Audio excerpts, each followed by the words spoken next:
Bueno, e atentos agora a estas pintadas que vemos aquí, din para ti, volverei, seguro, o verás, di guerra, máis e mellor. Son as pintadas que apareceron no portal de Pastora, unha veciña da Cañiza. Dende logo di estar atemorizada e por eso se puxo en contacto co Hora Galega para contarnos a súa problemática. Pastora ten 68 anos, ela vive soa co seu irmá, que sofre unha discapacidade. E na madrugada do 13 de decembro, alguén pintou isto no portal da súa casa. Ela di que son ameazas. E ademais non só iso, senón que tamén lle deixaron un coitelo debaixo da porta cunha inscripción que poñía para ti. Pastora xa non sabe o que facer, dende logo vive un pesadelo de vivir atemorizada, non quere sair da casa porque ten moito medo e ademais di que tivo que pasar estas festas soa na casa co seu irmán porque a súa filla, que ten nenos pequenos, non llos quixo levar á casa de Pastora, á casa da súa avoa, porque di que con esa situación que está a vivir parecíalle un perigo para os cativos. Co cal, Pastora quere denunciar esta situación, quere que se busquen solucións, porque dende logo ela pensa quen pode ser o culpable destas pintadas. Sinala directamente a un veciño que lle di que a ten xurada. Bos días, Pastora. Estamos aquí no teu domicilio, que espertaches e viches que estaba isto así, non? Sí. Que foi o que pasou?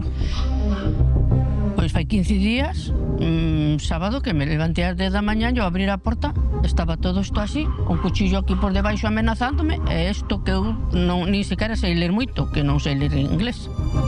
Entón, ti expertas, ves isto así, ves ese coitelo debaixo da porta, Pastora, que foi o que puido pasar para que isto sucedese? Así, a simple vista, non sei, teño aí unha desconfianza de un veciño que mandou vir pai un pouco de alquitrán, e botou no monte, e foi un donde ele avisando que podía contaminar os pozos. E el, pois, apuxos a min un pouco e chamei Seprona. E Seprona, o que me dice, señora, lévase ben con el, sí, pois a partir doxe non se vai levar. E desconfías que esa mesma persoa tomase a xustiza pola súa man, sí, non? Sí, sí.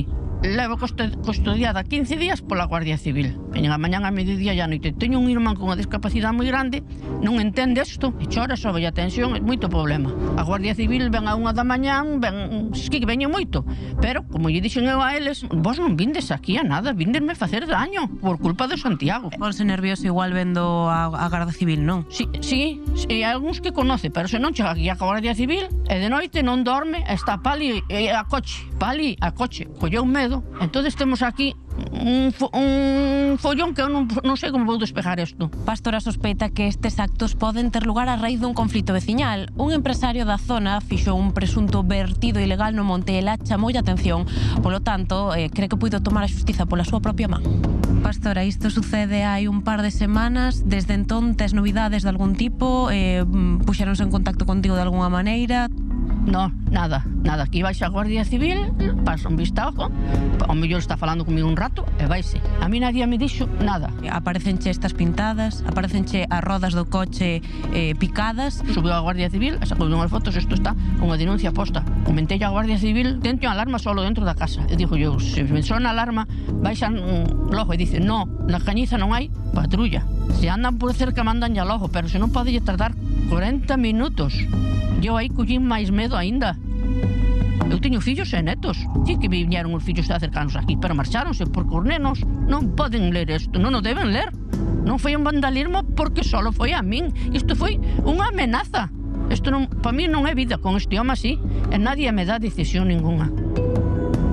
Isto vai que nós só queremos unha vida digna, unha vida normal. Agora o que pide Pastora é a axilidade nese proceso de investigación para que se resolva e poidan dormir tranquilos.